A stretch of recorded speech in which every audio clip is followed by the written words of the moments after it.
सुप्रभात विद्यार्थियों। इस वीडियो से पहले हमने कवि परिचय के बारे में जाना। अब हम कन्यादान नामक कविता का अध्ययन करते हैं। कितना प्रामाणिक था उसका दुख लड़की को दान में देते वक्त, जैसे वही उसकी अंतिम पूंजी हो। इसके शब्दार्थ है, दान का मतलब देना, वक्त का मतलब समय, पूंजी का मतलब संचित धन, अंतिम का मतलब होता है आखिरी। तो इसके प्रसंग पर प्रकाश डालते हैं।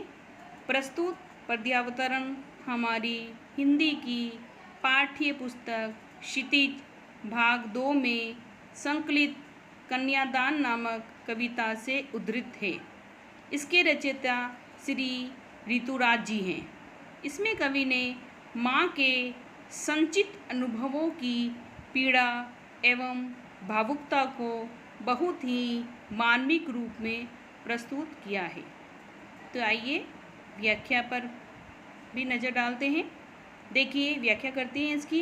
कितना प्रामाणिक था उसका दुख लड़की को दान में देते वक्त, जैसे वही अंतिम पूंजी हो। तो कवि क्या कह रहा है? कवि ने माँ की मानसिक स्थिति को व्यक्त करते हुए कहा है कि कन्यादान करते समय लड़की की माँ का दुख अत्यंत करुणा भरी व स्वाभाविक था। कन्यादान के समय माँ का दुख देखकर ऐसा महसूस हो रहा था जैसे उसकी वह पुत्री पूरे जीवन का संचित एवं आखिरी धन है।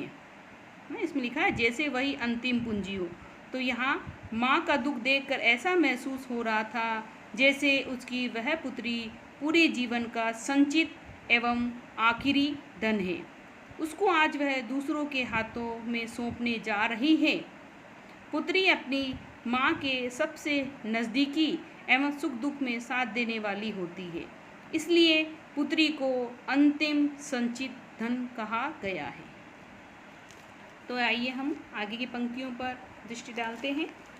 लड़की अभी सयानी नहीं थी, अभी इतनी भोली सरल थी कि उसे सुख का आभास तो होता था, लेकिन दुख बाँचना नहीं आता था।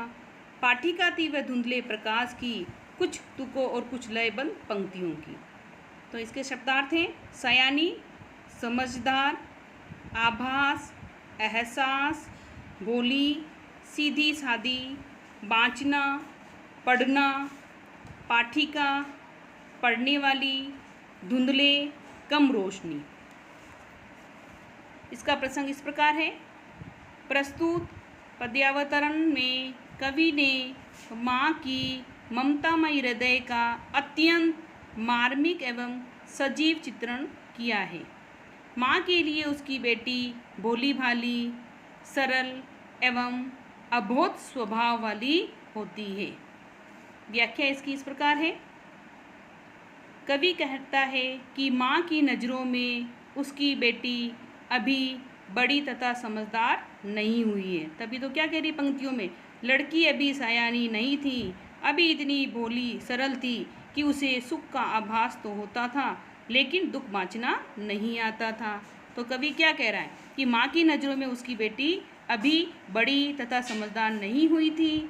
वह इतनी सीधी सादी व सरल स्वभाव की थी कि जीवन में आने वाले सुखों को महसूस कर सकती थी, परंतु दुख दर्दों को पढ़ना सहना उसके समझ से परे था। पाठिका थी वह धुंधले प्रकाश की, कुछ तुकों और कुछ लयबंद पंक्तियों की। वह कम रोशनी में पढ़ने वाली पाठिका जैसी थी, अर्थात अंधेरे कक्ष में अगर उनको पढ़ने के लिए कहा जाता है तो हमें धुंधला दिखाई देता है, स्पष्ट नहीं दिखाई देता। ठीक उसी तरह से यहाँ पर माँ अपनी बेटी के लिए कह रही है कि उसे दुख दर्द को समझने की परख नहीं थी, अर्थात दुख को कैसे सहन किया जाता है या दुख से कैसे निपटा जाता है उसकी उसे समझ नहीं थी। आगे के पंक्तियों में कवि कह रहे हैं, पाठिका थी वह धुंधले प्रकाश की, कुछ तुकों और कुछ लयबंद पंक्तियों की।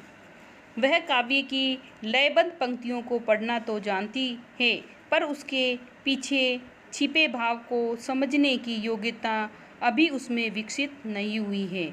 यहाँ कवि ने अपरोक्ष रूप से समाज की उस व्यवस्था को प्रकट किया है जो देखने में तो बहुत आदर्शवादी, विनम्र व कोमल दिखाई देते हैं, पर उसका वास्तविक रूप उतना ही भयावह होता है। तो यहाँ पर बेटी को पारिवारिक एवं सामाजिक जीवन के बारे में कोई जानकारी नहीं थी। माँ फिर अपनी भावना प्रकट करती हुई है, उसे स्त्रियों की परंपराओं और रीति रिवाजों की थोड़ी बहुत ही जानकारी थी। तो देखिए, इस वीडियो के माध्यम से हमने जाना किस तरह से माँ अपनी वेदना प्रकट कर रही है।